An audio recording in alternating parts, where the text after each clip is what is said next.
এক ব্যবসায়ী পরপর 15% ও 10% ছাড় দিয়ে 3060 টাকায় একটি দ্রব্য বিক্রয় করেন। দ্রব্যটির ধার্য মূল্য কত? দেখো, আমরা ডাইরেক্ট ধার্য মূল্য বের করার জন্য এক লাইনে অ্যান্সার করতে পারবো। কি করব?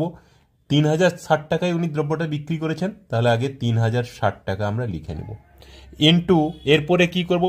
প্রথমে 15% ছাড় দিয়েছিলেন, তাহলে উপরে থাকবে 100, আর যেহেতু 15% ছাড় দিয়েছিলেন তাহলে 100 থেকে 15% কমে গেলে কত হচ্ছে? 85। নিচে থাকবে 85। আর একবার 10% ছাড় দিয়েছেন, ওপরে থাকবে 100 আর নিচে থাকবে 100 থেকে 10 কম হলে কত হচ্ছে? 90।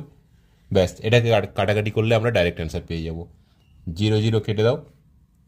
9 3 3 6 4 0 85 4 340 4 গুণিত 100 400 গুণিত 10 4000 টাকা। অপশন ডি হয়ে যাবে অ্যান্সার।